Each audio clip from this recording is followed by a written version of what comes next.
অপসংস্কৃতির ছায়া শিক্ষাঙ্গনে college social অনুষ্ঠানে চটুল নাচ, একেবারে আপত্তিকর নাচ কলেজের মধ্যে, যা দেখে লজ্জায় মাথা হেঁট হবার উপক্রম। তাহলে ভাবুন আমরা আমাদের ছেলে মেয়েদের কোথায় পাঠাচ্ছি পাঠ দিতে। শিক্ষাঙ্গন এক পবিত্র জায়গা, আর সেই জায়গায় দিনের পর দিন কলুষিত হয়ে চলেছে। প্রশ্ন উঠতেই পারে, কোন শিক্ষাঙ্গন? এমনই ঘটনা দিনের পর দিন ঘটে চলেছে বিভিন্ন কলেজগুলিতে। ঠিক সেরকমই একটি ঘটনা ঘটল হুগলির কোন্নগর হীরালাল পাল কলেজে, যেখানে একেবারে চটুল নাচ দেখা গেল, যা নিয়ে লজ্জার ঝড় উঠেছে নেটিজেনদের মধ্যে। প্রতিবাদে সোচ্চার হয়েছে কোন্নগর যুব মোর্চা। কোন্নগর যুব মোর্চার নেতা আকাশ রায়, তিনি কি জানাচ্ছেন এই বিষয়ে, চলুন তা দেখে নেওয়া যাক, শুনে নেওয়া যাক টার্গেট বাংলা নিউজের পর্দায়। Bureau report, target Bangla news. Hiralal Pal কলেজে যে ঘটনাটি ঘটেছে সেটা খুবই নিন্দাজনক। একটা শিক্ষাক্ষেত্র, শিক্ষা প্রাঙ্গণ, যেখানে স্টুডেন্টরা যায় শিক্ষা অর্জন করতে, তাদের বাকি জীবনটা গড়ার জন্য, সেইখানে সোশ্যালের নাম করে এরকম অশ্লীল ড্রেস পরে এরকম উদ্দাম নৃত্য, যেটা সমাজকে বিকৃত করে, প্রথম কথা। দ্বিতীয় কথা হচ্ছে, এই রাজ্যের মুখ্যমন্ত্রী শিক্ষা ব্যবস্থাকে একদম ভেঙে ফেলেছে, যার দরুন প্রত্যেকটা কলেজে যে ছাত্র নেতাদের নাম করে তৃণমূলের গুন্ডা বাহিনীরা কলেজটা চালায়, তারা এই কাজগুলো করার আরো সাহস পাচ্ছে। এই ধরুন হীরালাল পাল কলেজ, বিগত কত বছর ধরে এই কলেজে কোনো রকম কোনো ভোট হয় না।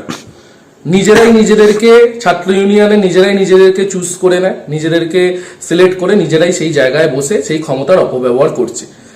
গত 2 বছর আগে আপনারা দেখেছেন এই কলেজেই শিক্ষক পেটানো হয়েছিল, জুতো দিয়ে রীতিমতো কলেজের শিক্ষককে মারধর করা হয়েছিল কলেজের গেটের সামনে।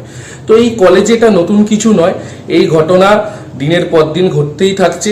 যতদিন এই সরকার থাকবে, আমরা, এটা আমাদের কাছে নতুন কিছু না, আমরা আশা করি এই ঘটনা। কলেজের মধ্যে এই যে চটুল নৃত্য, এটা কতটা প্রভাব বিস্তার করতে পারে বা খারাপ প্রভাব ফেলতে পারে? অবশ্যই সমাজের মধ্যে এটার প্রভাব খুব খারাপ। এটা তো একটা কলেজ, এটা তো কোনো বার নয় যে এখানে যেরকম খুশি ড্রেস পরে এসে যেরকম খুশি জিনিস নিয়ে এসে নাচ।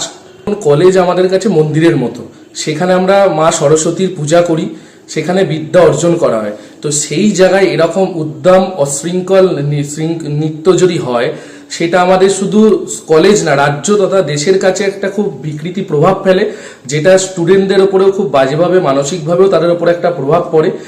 তো মমতা ব্যানার্জির শাসনকালে কলেজের মধ্যে এই ঘটনা নতুন কিছু না, আবারও বলছি, বিগত দিনেও এই ঘটনা আমরা ঘটতে দেখেছি। যখন থাকবে, আমরা আশা করছি এই ঘটনা আমরা আবারও ঘটতে দেখব। একটা শাসক দলের পক্ষ থেকে এক অংশের দাবি যে এই ভিডিওটি নাকি পুরাতন কোন একটি ভিডিওকে সেটিকে ভাইরাল করার চেষ্টা হচ্ছে, ভাইরাল করা হচ্ছে, কি বলবেন? দেখুন, নিজেদের সেভ করার জন্য ওরা এখন অনেক কিছুই বলবে। আপনি কলেজে চলে যান, কলেজে তো সিসিটিভিও লাগানো থাকে, সেখান থেকে দেখুন। বা কলেজে দেখুন, আমি বলছি বলে শুধু না, কলেজে তো আরো স্টুডেন্টরা পড়াশোনা করে, সেই দিনের যদি ভিডিওগুলো আপনারা দেখেন, শেষের দিকের বিশেষ করে ভিডিওগুলো দেখবেন, সেখানে খুব স্বল্প সংখ্যক স্টুডেন্টরা রয়েছে। এর মানেটা কি দাঁড়ায়, যে যারা সত্যিকারের পড়াশোনা করতে যায় কলেজে, তাদের পক্ষেও এই জিনিসটা মেনে নেওয়া সম্ভব হয়নি, যার দরুন তারা সেখান থেকে বেরিয়ে গেছে। তো তাদের থেকেও যদি আপনারা খোঁজ নেন, এই ঘটনাটা সেদিনই কলেজে ঘটেছে, এটা কোনো পুরনো ঘটনা নয়। আমার নাম আকাশ রয়, আমি কোন্নগর শহর যুব মোর্চার বিজেপির সভাপতি। এবার পুজোয় জনতা জনার্দন নিজের পদযুগলকে ভরিয়ে তুলুন নতুন সৌন্দর্যে। ভাবছেন কোথায় যাবেন? তাহলে দেরি না করে আজ চলে আসুন জনতা শু হাউসে। কামারপুকুরে এই সর্বপ্রথম এসি শোরুম জনতা শু হাউস আপনাদের জন্য নিয়ে এসেছে বিভিন্ন নামি দামি কোম্পানির হাই ফ্যাশনের সমস্ত রকম জুতার সম্ভার, একদম আপনার সাধ্যের মধ্যে। কামারপুকুর চটি, বেঙ্গাই রোড ধরে 30 সেকেন্ডের হাঁটা পথে পৌঁছে যান সিরাজ আলীর জুতার দোকানে। শনি মন্দির সন্নিকটে Janata shoe house, proprietor Siraj Ali. Phone number 9732156840।